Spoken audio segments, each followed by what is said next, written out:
Jammu Kashmir workers party के अध्यक्ष मीर जुनैद ने कश्मीर की बदहाली के लिए अब्दुल्ला परिवार और महबूबा मुफ्ती को जिम्मेदार ठहराया। इतना ही नहीं, उन्होंने शेख अब्दुल्ला को कश्मीर का विलन और गद्दार करार दिया। उन्होंने दावा किया कि 370 खत्म करने का काम तो शेख अब्दुल्ला ने ही 90% तक कर दिया था जब वो जम्मू कश्मीर के पीएम से सीएम बने थे। वहीं जुनैद ने कश्मीर के विकास के लिए प्रधानमंत्री मोदी का शुक्रिया अदा किया।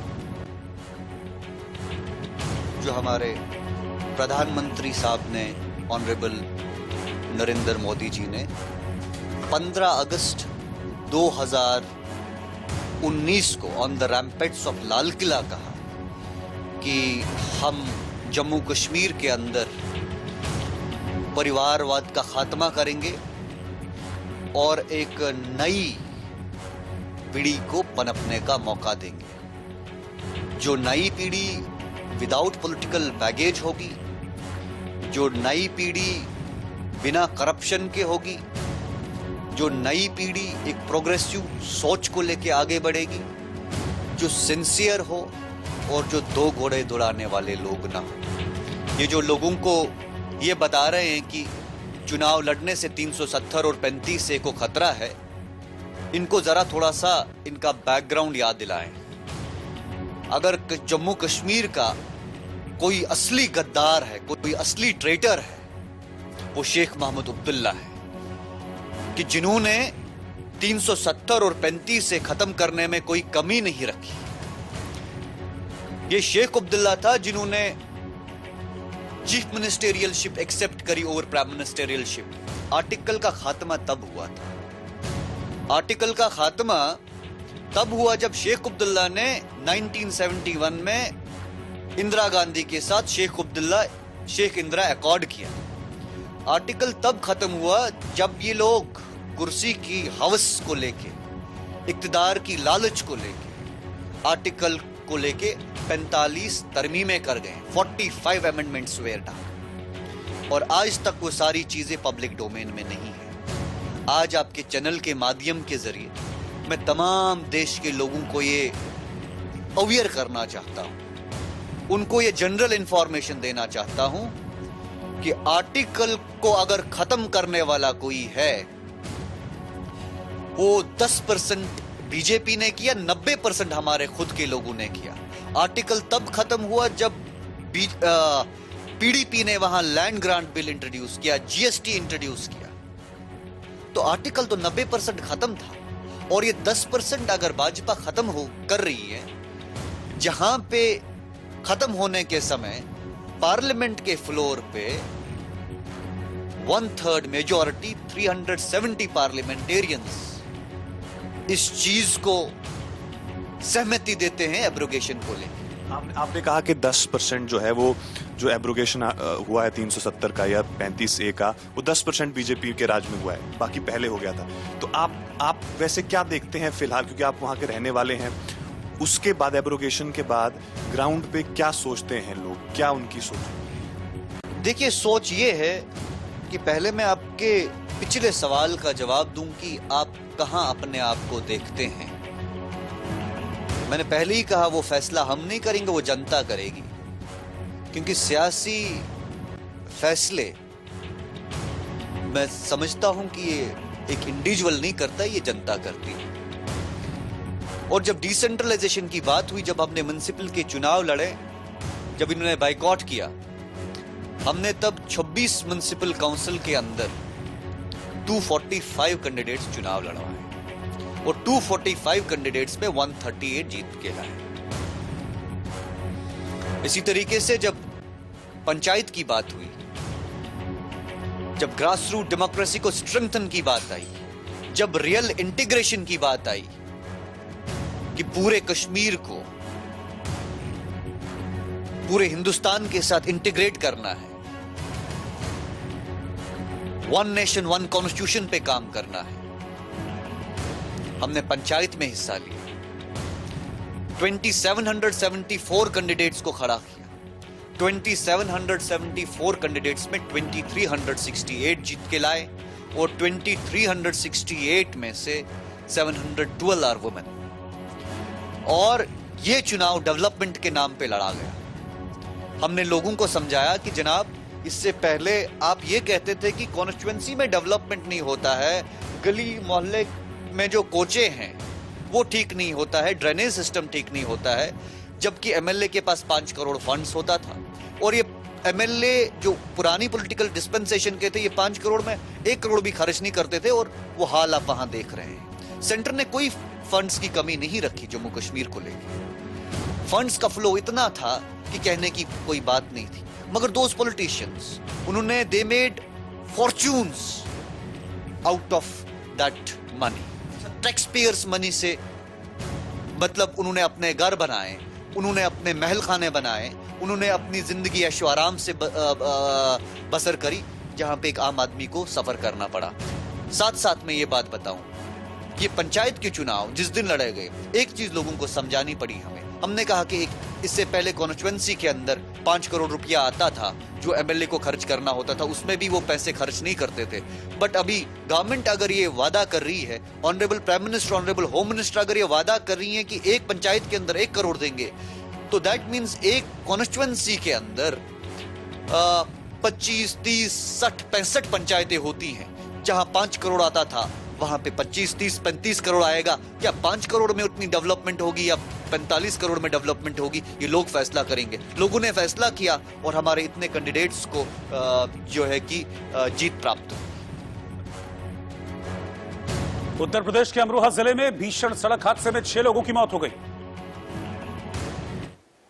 उत्तर प्रदेश में अमरोहा के गजरौला में एक सड़क हादसे में 6 लोगों और 12 पशुओं की मौत हो गई। हादसा उस वक्त हुआ जब भैंसों से लदा एक कंटेनर पलट गया। मुंबई के बांद्रा में ओबीसी अभ्यर्थियों ने क्लर्क के लिए खाली पड़े 5000 पदों को भरने की मांग की और प्रदर्शन किया।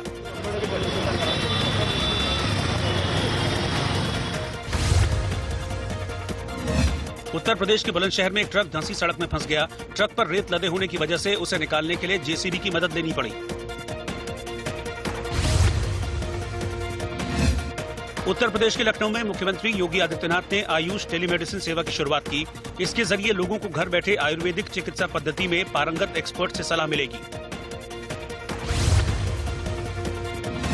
कृषि कानूनों के विरोध में पंजाब में जियो के मोबाइल टावरों को निशाना बनाए जाने के खिलाफ रिलायंस जियो ने हाईकोर्ट से गुहार लगाई है।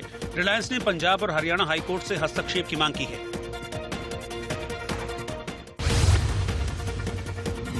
पश्चिम बंगाल में असदुद्दीन ओवैसी ने अब्बासुद्दीन सिद्दीकी के साथ मिलकर चुनाव लड़ने का फैसला किया है। अब्बासुद्दीन बंगाल की सियासत में पहले ममता बनर्जी के बड़े सहयोगी रहे हैं, लेकिन अब घोर विरोधी हैं।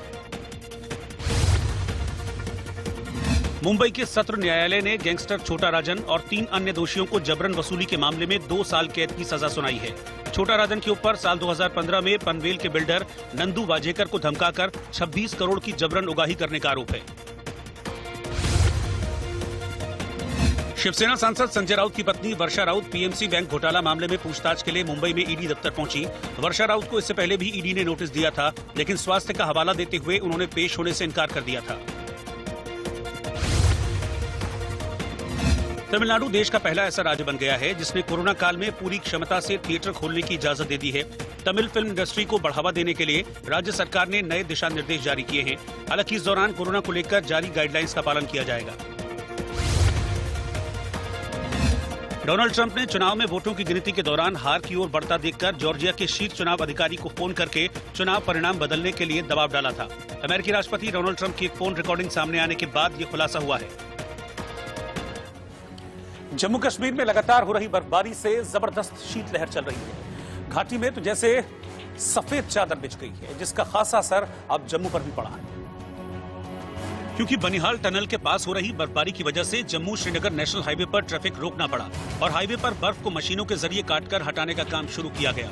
लेकिन बर्फबारी लगातार होने की वजह से बर्फ पूरी तरह से हटाई नहीं जा सकी, क्योंकि जितनी बर्फ हटाई जा रही है उतनी ही और आसमान से गिर रही है, जिसने मुसीबत बढ़ा रखी है।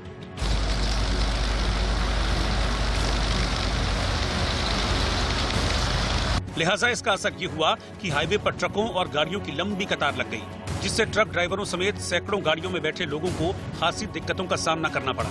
हम इस समय जम्मू श्रीनगर नेशनल हाईवे पे हैं और पिछले 2 दिनों से ये हाईवे बंद है और किसी भी तरह की यातायात की मूवमेंट कश्मीर या कश्मीर से जम्मू की तरफ नहीं हो रही है, क्योंकि 2 दिनों से लगातार हो रही बारिश और बर्फबारी के बाद हाईवे को बंद कर दिया गया था और उसी कारण आप देखेंगे तो पीछे लंबी लंबी कतारें जो हैं इस वक्त यहाँ पर मालवाहक गाड़ियों की लगी हुई हैं। जो जानकारी मिली है उसके मुताबिक सैकड़ों की तादाद में जो लोडेड ट्रक्स हैं वो जम्मू से लेकर रामबन तक जो है अलग अलग इलाकों में, चाहे वो उधमपुर हो, चनैनी हो या आसपास का इलाका हो, वहां पे रुके हुए हैं। और वजह बड़ी साफ है, क्योंकि हाईवे बंद है। ऐसे में इन गाड़ियों का आगे जाना जो है वो नामुमकिन है। जो सूचना मिली है उसके मुताबिक लगभग 3 से 4 फीट जो बर्फ है इस वक्त बनिहाल टनल का जो इलाका है वहां पर इकट्ठा हुई है और उसे क्लियर करने के लिए लगातार प्रयास जो है वो प्रशासन की तरफ से किए जा रहे हैं। हालांकि देखिए कैसे इस हाईवे पर फंसे ट्रक ड्राइवरों को जब खाने पीने की किल्लत होने लगी तो इन लोगों ने अपने ट्रक को ही किचन बना लिया और रोटी पराठे सेक कर अपना पेट जैसे तैसे भरने की कोशिश की। बहुत दिक्कत आ रही है सानू इस जगह पे, जिथे ਅਸੀਂ खड़े हैं जम्मू पार करके क्रॉस करके खड़े हैं। इतने पानी की बहुत ज़्यादा दिक्कत है सानू, पानी पीने वाला मिल नहीं रहा। पानी काफ़ी दूर है इतों, लड़के ਨੂੰ ਭੇਜਿਆ पैदल चल के गया तो कम से कम आधा किलोमीटर चल के गया पैदल पानी लेने वास्ते। उधर ट्रैफिक विभाग का कहना है कि मौसम में सुधार होने के बाद हाईवे पर बर्फ और पहाड़ के मलबे को हटाने का काम और तेजी से किया जाएगा। इस बीच पुलिस और प्रशासन ने भी लोगों को खराब मौसम के चलते जम्मू श्रीनगर हाईवे पर न आने की अपील की है। मेरे साथ कुछ लोग हैं जो कश्मीर जा रहे थे मगर इन्हें भी यहाँ पर रोका गया है। इन्हीं से बात करते हैं कि आखिरकार क्या किस तरह की समस्याएं इनको हाईवे पे आ रही हैं और कब से ये रुके हैं। सर आप कब से रुके हुए हैं? हम कल से रुके हुए हैं, कल शाम को यहाँ पे आ गए। पहले जम्मू में से पहले क्या बोल क्या रहे हैं, कब खुलेगा और वजह क्या? अभी पता नहीं है, बोल रहे कि आगे पस्सियाँ गिर रही है, रोड बंद है, उसी की वजह से बर्फ गिर रही है, ऐसे उसी की वजह से रुके हुए हैं। क्या क्या सामान रहता है गाड़ियों में, तो खराब होने का भी डर है? नहीं, दूसरी गाड़ियों में जिसमें कुछ खाने पीने का सामान है, ग्रोसरी वगैरह कुछ ऐसा कुछ खराब होने का डर ही है। दूसरी गाड़ी में, हमारी गाड़ी में तो लोहा ही लोड है, ब्रिज का माल है रामबन का। यहाँ हाईवे पे जब फंसे होते हैं तो खाने पीने का भी मुश्किल हो जाता है। पीने की समस्या तो है ही, नहाने धोने की, पानी की, हर एक चीज की समस्या है। वो तो क्या बोल रहे हैं कब? अभी पता ही नहीं, कुछ बोल रहे हैं कि पता नहीं कब खुलेगा। हालांकि अभी भी पहाड़ों से पत्थर गिरने का सिलसिला जारी है, जिससे लगता नहीं कि फिलहाल ये हाईवे खुलेगा और जाम में फंसे लोगों को राहत मिलेगी। और उधर कश्मीर की फिजाओं में इन दिनों बर्फ ही बर्फ दिखाई दे रही है। श्रीनगर, गुलमर्ग और तमाम पहाड़ी इलाकों पर बर्फ की सफेद चादर बिछी हुई है। और श्रीनगर के दिल कहे जाने वाले लाल चौक की तस्वीरें देखते ही बनती हैं, जहां करीब 4 इंच तक बर्फबारी हुई, जिसकी वजह से लाल चौक इलाके के मार्केट को बंद करना पड़ा और दुकानदार बेलचे से खुद अपनी दुकानों के बाहर जमी बर्फ को हटाते दिखे। दरअसल बर्फबारी के इन दिनों में ही यहाँ खूब टूरिस्ट आते हैं और खरीदारी करते हैं, लिहाजा बर्फ की मोटी बिछी परत जहाँ मुसीबत लेकर आई है तो इसके लाख फायदे भी हैं, क्योंकि यही सीजन कारोबारियों के कमाने का है। टूरिस्ट यहाँ पे आएंगे, वो मजा लेंगे बर्फ का। यहाँ पे बहुत सारी टूरिस्ट प्लेसेस है, वहाँ पे एंजॉय करेंगे अपने स्कीइंग वगैरह, स्नोबोर्डिंग, वो बहुत सारी मज़ा करेंगे वहाँ पे। इस सीज़न में टूरिस्ट आने चाहिए। स्कीइंग चल रही है गुलमर्ग में, बहुत ही अच्छा रहेगा। रोजगार भी इससे रोजगार भी मिलेगा, बहुत सारे लोगों को इसके साथ वाबस्ता है। उधर श्रीनगर में जमकर बर्फबारी से कड़ाके की ठंड पड़ रही है और ये तब और मुसीबत बन जाती है जब बर्फबारी से बिजली की तारें गिर जाएं और चारों तरफ अंधेरा छा जाए। हालांकि मौसम विभाग की माने तो आने वाले दिनों में फिर से जबरदस्त बर्फबारी होने की आशंका है, जिससे कश्मीर में लोगों की मुसीबत कम होती नहीं दिख रही। पिछले 2 दिन से कश्मीर घाटी में लगातार रुक रुक के बर्फबारी हो रही है। पहाड़ी इलाकों में तकरीबन 1 फुट के करीब बर्फबारी हुई है, जबकि श्रीनगर में भी तकरीबन 4-5 इंच के करीब बर्फ जमा हो गई है। आप देख सकते हैं कि तकरीबन 4-5 इंच के करीब जो है श्रीनगर में बर्फ हुई है और अभी भी रुक रुक के बर्फबारी होती है। बीच में बर्फ रुक जाती है लेकिन फिर दोबारा से शुरू हो जाती है, क्योंकि मौसम विभाग का मानना है कि तकरीबन 1-2 दिन तक मौसम ऐसा ही रहेगा। इस बर्फबारी की वजह से रात के तापमान में थोड़ा सा सुधार आया है। पिछले कुछ दिनों से लगातार रात का तापमान जो है वो 0 से 4-5 डिग्री तक नीचे चला जाता था, लेकिन गई रात को रात का तापमान जो है वो 0 से ऊपर रहा है, तो उस वजह से थोड़ी सी राहत मिली है लोगों को।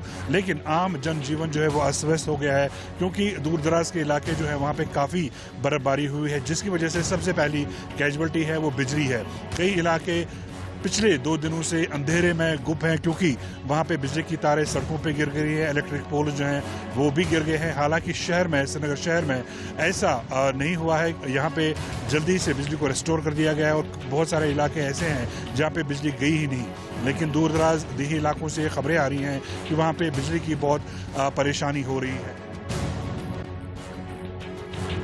कुल मिलाकर भारी बर्फबारी से घाटी के लोग बेहाल हैं। एक तरफ जहां रास्ते पर बर्फ ही बर्फ है, तो वहीं कुछ जगह पर सैलानी परेशान भी देखे गए।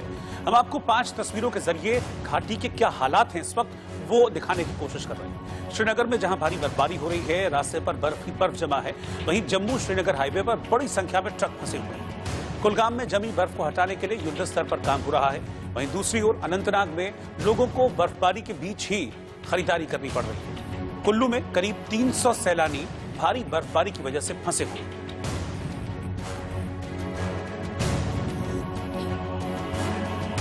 वहीं हिमाचल प्रदेश के मनाली में बर्फबारी के बीच कई गाड़ियां आपस में टकरा गई। नया साल मनाने के लिए पहुंचे लोगों की गाड़ियां भारी बर्फबारी के बीच आपस में टकरा गई और फंस गई, जिससे यहां सभी लोग परेशान हो गए। यहां फंसे सैलानियों ने वीडियो बनाकर सोशल मीडिया पर उसे पोस्ट किया ताकि प्रशासन तक उनकी बात जल्द से जल्द पहुंच सके। वहीं इस बीच कुछ लोग फंसी कारों को निकालने की जद्दोजहद करते हुए भी दिखाई दिए। बर्फबारी की वजह से जो है हम फंस चुके हैं, गाड़ियाँ स्लिप हो रही हैं, कोई चल नहीं पा रही और बर्फ है कि रुकने का नाम नहीं ले रही। ये वसीम भाई हैं। पुलिस बेचारों का भी नाक पे दम हो रखा है, बेचारे सुबह से 8 बजे से लगे हुए हैं। सही बात है भाई जी। ये जनता है जी सारी जंगल के मुहाने पे। ये है आपकी साउथ पोर्टल पे मनाली की तरफ। और ये खज्जल खवा रहे हैं जनता है ना।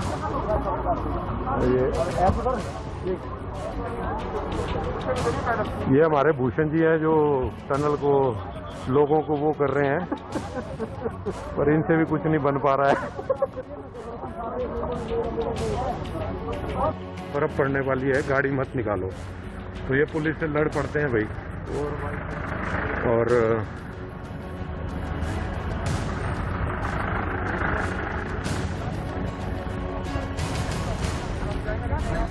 प्रज्ञा ठाकुर एनआईए कोर्ट में पेश हुई। महाराष्ट्र के मालेगांव ब्लास्ट केस में आरोपी बीजेपी की सांसद प्रज्ञा सिंह ठाकुर एनआईए की विशेष अदालत में पेश हुई। कोर्ट ने कार्यवाही को 5 जनवरी तक के लिए स्थगित कर दिया। इस दौरान प्रज्ञा ठाकुर ने अपनी बीमारी को लेकर कांग्रेस पर निशाना साधा। जो कांग्रेस की देन है उससे मैं ठीक हो रही हूँ। जो वो चाहते हैं कि मुझे मार देना चाहिए तो वो मार नहीं पा रहे हैं। मैं स्वस्थ होकर फिर से आती हूँ कोर्ट में। आज भी मैंने कहा मैं नियम का पालन करती हूँ, सिद्धांतों की पक्की हूँ, नियम की पक्की हूँ। केजरीवाल बनाम उत्तराखंड सरकार मॉडल पर खुली बहस के लिए दिल्ली के डिप्टी सीएम मनीष सिसोदिया देहरादून पहुंचे। मनीष सिसोदिया ने कैबिनेट मंत्री मदन कौशिक का करीब 40 मिनट तक इंतजार किया और इसके बाद वो चले गए। और जो लोग कह रहे हैं उत्तराखंड में कि त्रिवेंद्र रावत जी 0 वर्क मिनिस्टर हैं, चीफ मिनिस्टर हैं, एक्चुअली वही बात साबित होती दिख रही है। क्योंकि काम किए होते तो काम पे चर्चा करने के लिए आते, काम किए ही नहीं आएंगे। कांग्रेस की राष्ट्रीय महासचिव प्रियंका गांधी वाड्रा के पति रॉबर्ट वाड्रा से आयकर विभाग ने पूछताछ की। ये पूछताछ बेनामी संपत्ति के मामले में वाड्रा के दफ्तर पर की गई। और अब आखिर में